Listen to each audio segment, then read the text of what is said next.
Thomas, première question. Ouais. En sortant de l'avion, on a fait scénario numéro 2, petit coucou. C'était difficile de marcher. Comment tu te sens maintenant? Ben, je me sens très très bien, je me sens bien. C'est difficile de retourner sur Terre. La gravité, quand on ne l'a pas connue pendant 6 mois, c'est chaque mouvement un peu difficile. Le système d'équilibre ne marche pas très bien. C'est pour ça que j'ai des médecins qui m'aident. Il ne faudrait pas que je m'écroule en descendant les marches de l'avion, des choses comme ça. Mais sinon, ça va. Je suis content d'être revenu. Je me réadapte petit à petit. Et c'est un mécanisme normal de se réadapter à la vie sur Terre. Après, c'est de se réadapter à la vie dans l'espace. Donc tu viens de vivre un moment crucial et critique du vol spatial qui est le retour en capsule Soyouz.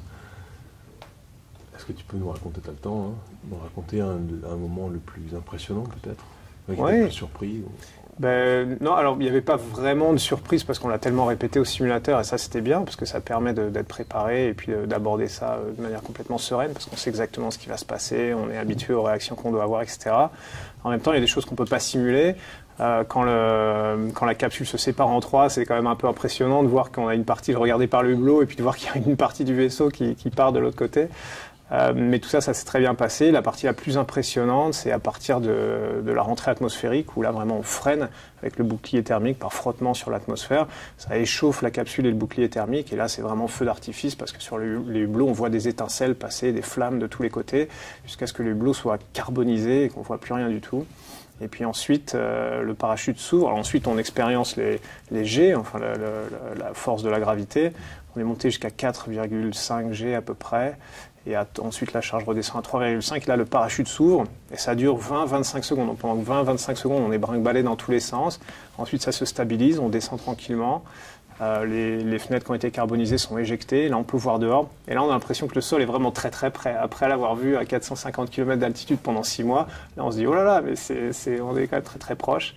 Et puis ensuite, le moment le plus spectaculaire, c'est l'atterrissage, qui est réputé doux, mais qui n'est pas vraiment. C'est vraiment comme un petit accident de voiture avec des tonneaux. C'est vraiment ça l'impression. Donc on a touché de manière assez dure. Ensuite, la capsule a un peu roulé jusqu'à ce qu'elle se stabilise. L'équipe de secours est venue nous récupérer très rapidement. Ils étaient là vraiment en quelques minutes. Ouvert le sas, et là on a vu les visages familiers, et puis c'était le retour sur Terre. Est-ce qu'il y a quelque chose qui... Donc là, on voit que la gravité, c'est pas toujours facile, etc. Est-ce que l'espace te manque déjà, après 12 heures d'atterri il y a 12 heures à peu près? Oui, ça me manque, parce qu'on avait une facilité. C'est vrai que là, maintenant, il faut se réhabituer à vivre avec les contraintes de la gravité. C'est une contrainte, la gravité, quand on a vécu sans pendant tellement longtemps. Tout est tellement léger, tellement facile, et là c'est plus la même chose. Mais en même temps, j'avais un peu de nostalgie d'abandonner mes collègues qui ont beaucoup de travail dans la station spatiale. Donc, je suis sûr que ça passera bien pour eux, mais j'aurais bien aimé pouvoir les aider un petit peu. Et puis voilà, c'était une expérience phénoménale. C'est un peu comme la fin des vacances, sauf que c'était des vacances très studieuses. Mais on est un peu nostalgique de partir. On est content de rentrer parce qu'on a des gens à retrouver, parce que c'est l'environnement normal. Mais on se dit, cet environnement exceptionnel, j'étais tellement privilégié de le connaître. Est-ce que je le reconnaîtrai un jour? Je ne sais pas. Donc oui, il y a un peu de nostalgie.